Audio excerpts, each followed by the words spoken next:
Olá, bem-vindos, bem-vindas à casa do Senhor. Como vocês puderam perceber e já estão sabendo, nós estamos em período de reforma. Aliás, tempo muito propício para o nosso culto de hoje. Mas eu queria convidar você, nesse tempo de reforma, a orar, a contribuir com seus dízimos, ofertas, para que nós possamos levar a bom termo o desafio desta obra. Nós estamos fazendo isso para acolher melhor a cada um e a cada uma de vocês, mas também para servir ao Senhor da melhor maneira possível. Que a boa mão do Senhor esteja sobre as nossas vidas, nos ajudando e nos abençoando neste tempo.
Como vocês podem perceber, a obra está bem adiantada. É um tempo de reforma, mas também é um tempo de reflexão, porque nós vamos acolher essa casa do Senhor, nova, com novos espaços, com novos lugares para nossa convivência, e portanto eu convido você a refletir também como está o espaço do seu templo, que também certamente está em reforma, porque nós estamos em reforma constante. Que nós possamos, como eu disse há pouco, continuarmos em oração por este lugar, pelas pessoas. Infelizmente, ainda não é o tempo de voltarmos. Nós tivemos uma reunião com a liderança da igreja e achamos por bem aguardar mais um tempo, até porque algumas comunidades têm sido reabertas, mas a pandemia se alastrou e tiveram que fechar novamente. Esse tempo de fechamento da igreja, nós estamos fechados para a reforma. Nós estamos fechados para preparar este lugar, mas também estamos fechados para cuidar da sua vida, porque o Senhor tem nos colocado a cada um e a cada uma diante do outro para sermos cuidadores. Portanto, certamente a nossa saudade é muito grande, mas o nosso zelo tem que ser maior ainda com a vida dos nossos irmãos e irmãs. Estejamos em oração para que em breve nós possamos estar aqui, louvando e engrandecendo ao nome do Senhor neste lugar.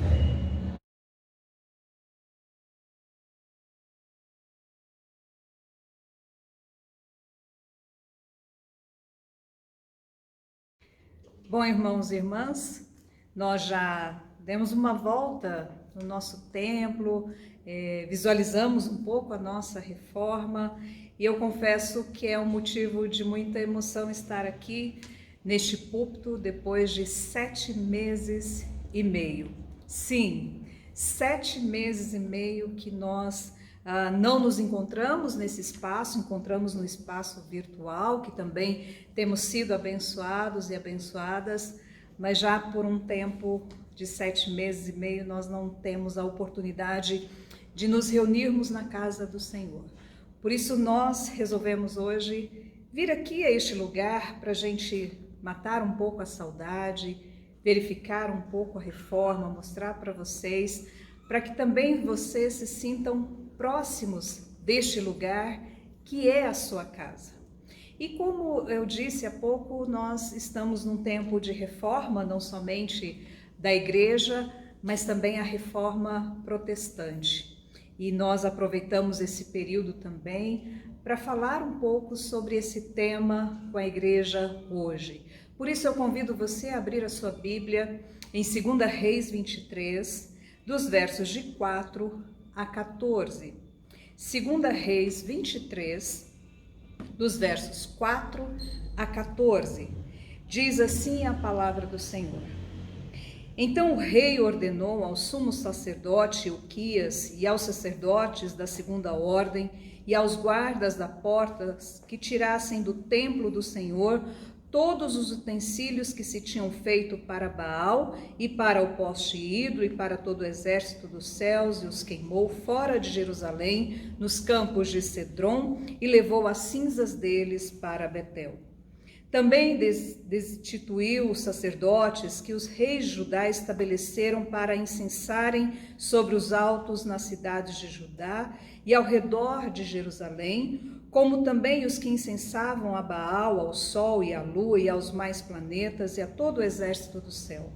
Também tirou da casa do Senhor o poste ídolo que levou para fora de Jerusalém até o vale de Cedron, no qual queimou e o reduziu a pó que lançou sobre a sepultura do povo.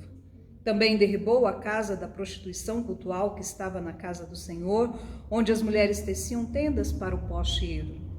A todos os sacerdotes trouxe das cidades de Judá e profanou os altos em que os sacerdotes incensavam, desde Gebá até Beersheba, e derribou os altares das portas que estavam à entrada da porta de Josué, governador da cidade, à mão esquerda daquele que entrava por ela. Mas os sacerdotes dos altos não sacrificavam sobre o altar do Senhor em Jerusalém, porém comiam pães asmos no meio dos seus irmãos. Também profanou a Tofete, que está no vale dos filhos de Inom, para que ninguém mais queimasse seu filho ou sua filha como sacrifício a Moloque. Também tirou os cavalos que os reis de Judá tinham dedicado a Sol à entrada da casa do Senhor, perto da câmara de Natã-Meleque, o camareiro, o qual ficava no átrio, e os carros do Sol queimou. Também o rei derribou os altares que estavam sobre a sala de Acás, sobre o terraço, altares que foram feitos pelos reis de Judá, como também altares que fizeram Manassés nos 2 átrios da casa do Senhor. Esmigalhados os tirou dali e lançou o pó deles no ribeiro de Cedron. E o rei profanou também os altos que estavam defronte de Jerusalém, à mão direita do monte da destruição, os quais edificara Salomão, rei de Israel, para Astarote, a abominação dos sidônios, e para Quemos, a abominação dos moabitas, e para Milcom, a abominação dos filhos de Amon. Semelhantemente, fez em pedaços as colunas e cortou os postes ídolos, e o lugar onde estavam encheu ele de ossos. Senhor, nós te agradecemos e te louvamos pela tua palavra, que ela possa nos inspirar nesse dia, que a tua graça esteja sobre nós e que ao compreendermos a tua vontade também possamos praticá-la. É a oração que fazemos em nome de Jesus. Amém. Nós já tivemos um tempo de escola dominical hoje, falando um pouco sobre a reforma protestante, o significado, os desafios que ela nos propõe na atualidade, mas eu quero trazer à sua memória o fato de que reformar significa modificar aquilo que está, de alguma forma, equivocado ou que precisa de algum ajuste, enfim. E foi isso que aconteceu no dia 31 de outubro de 1517, há 503 anos atrás.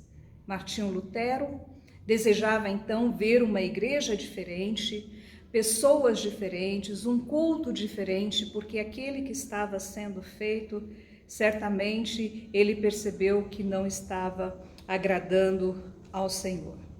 Ele promulgou as suas 95 teses, ele ajudou na compreensão do movimento protestante sobre o significado da fé e daquilo que está envolvido nesse processo de crer em Deus e depositar nele a fé, por isso o justo viverá pela fé. Mas também um dos princípios da reforma muito conhecido é que uma igreja reformada deve estar sempre reformando. A nossa igreja entendeu isso no sentido literal, né? Estamos sempre também em processo de reforma do nosso prédio, mas como eu disse, para reformar aquilo que precisa ser modificado, que precisa ser melhorado, para que a gente não fique estagnado ou estagnada diante dos desafios que têm se apresentado a esta comunidade. Eu me lembro que há um tempo atrás, o tema de aniversário da igreja era Abertos para a Reforma. Hoje, talvez, o nosso tema seja Fechados para a Reforma, porque de fato estamos no tempo em que o templo está fechado, mas que os nossos corações permaneçam então abertos para que a palavra do Senhor se manifeste, para que a graça dele atue em nossas vidas. Esse texto que nós acabamos de ler, um texto complexo, né? Um texto para alguns um pouco difícil, mas ele está falando para a gente acerca de algumas atitudes do rei Josias após o achado do livro da lei no templo do Senhor. Josias foi um rei importante para a história de Israel e foi ele quem implementou o que nós conhecemos como a reforma josiânica, né? A reforma que vem, de alguma maneira, reformar alguns espaços para melhor servir ao Senhor e ensinar a essa comunidade sobre a perspectiva do serviço ao Deus da vida, sem a necessidade de alguns apetrechos, algumas fórmulas, enfim, que certamente não agradavam ao Senhor. E de acordo com o nosso texto, nós podemos observar 4 instâncias que o rei inicia essa empreitada. Então, nós diríamos que o primeiro espaço que o rei intenta reformar é o espaço do templo, lá nos versos 4 a 7, né? Quando ele, então, tem o aval da profetisa Hulda sobre o livro encontrado, certamente Deuteronômio 12 a 26, então ele começa a destituir alguns sacerdotes que estavam no templo, mas que não eram sacerdotes de Javé, eram sacerdotes que estavam ali colocados por outros reis para incensar, para oferecer sacrifícios, para cultuar a outros deuses, inclusive Baal, e não a Javé. E é interessante porque o rei, ao implementar essa reforma, de alguma maneira ele tira diante de si todos os empecilhos que não permitiam o verdadeiro culto ao Senhor. Muitas vezes também, no nosso templo, há alguns empecilhos que nos fazem olhar para outros caminhos que não seja o verdadeiro templo do Senhor. Nós temos esse templo, a nossa casa, mas nós também temos este templo. E a partir de Jesus é esse templo que conta. A partir de Jesus é esse templo que tem que ser a cada instante revisitado, reformado, tem que ser novamente colocado na presença do Senhor para que Ele nos oriente sobre qual o melhor caminho a seguir. Josias implementou a reforma em um espaço de unidade da comunidade, em um espaço em que eles podiam se encontrar para oferecer os seus cultos ao Senhor.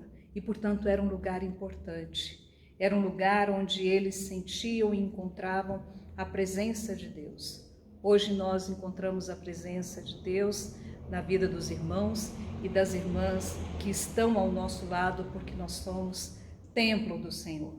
Mas também uma outra instância que Josias, ou um segundo lugar que ele propõe uma reforma, são as instâncias de poder. Lá nos versos 8 e 9, diz que ele derrubou os altares das portas. As portas eram os lugares onde os juízes ficavam para julgar as causas do povo. Mas eram lugares que estavam corrompidos, seja por julgamentos injustos, seja por oferta de cultos, enfim, e sentenças a outros deuses. E aí então esse espaço, que era o lugar onde deveria emanar a justiça, foi um lugar que o Josias também implementou uma reforma, porque ele compreendeu que a justiça que agrada a Deus é o cuidado com aqueles que são mais frágeis da sociedade. E, portanto, a reforma das instâncias de poder também são importantes. Quem sabe nós também não careçamos hoje de uma reforma completa em todas as instâncias de poder, para que de fato esses espaços sejam espaços de justiça para com aqueles e aquelas que mais precisam. Mas um terceiro lugar que Josias implementa, coloca para o povo a necessidade de reformar, são as casas, né? Quando ele fala assim, olha, a gente vai tirar os altares de Tofete, né, que eram altares para sacrifício ao deus Moloque. Algumas famílias ainda sacrificavam os seus filhos, e o Josias está falando assim, não, acho que a gente não precisa disso.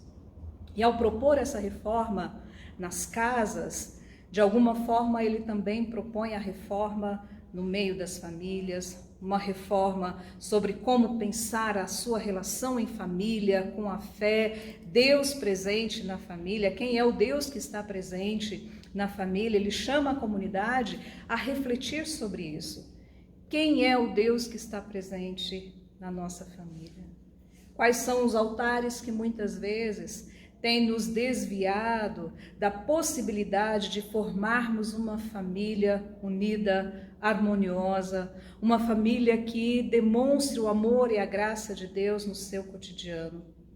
Quem sabe nós também não estejamos necessitados de uma reforma na nossa casa. Aí eu não estou falando de paredes, eu estou falando de uma reforma familiar, dos relacionamentos. Esse tempo de pandemia nos propiciou estar mais perto de todas as formas daqueles e aquelas que são nossa família. E nesse tempo, talvez muitos tenham perdido a oportunidade de fazer essa reforma, de reavaliar os seus valores, os seus princípios, a sua conduta, o seu trato de um para com o outro. A reforma da casa também é importante, porque nela é o primeiro espaço que reside a presença do Senhor através daqueles e daquelas que ali habitam. Será que não é tempo de realizarmos uma reforma na nossa casa? Mas um outro lugar, e o último que o Josias propõe a reforma, é a reforma do palácio. Depois do templo, do lugar da justiça, das casas, agora ele se volta para sua própria casa, palácio. Ali estavam cheios de abominações colocados por outros reis que antecederam a Josias, e diante do achado do livro da lei, ou seja, quando ele está diante da palavra do Senhor, ele sente a necessidade de reformar a sua própria casa. Esse sermão não é para quem você acha que deveria estar ouvindo, é para você.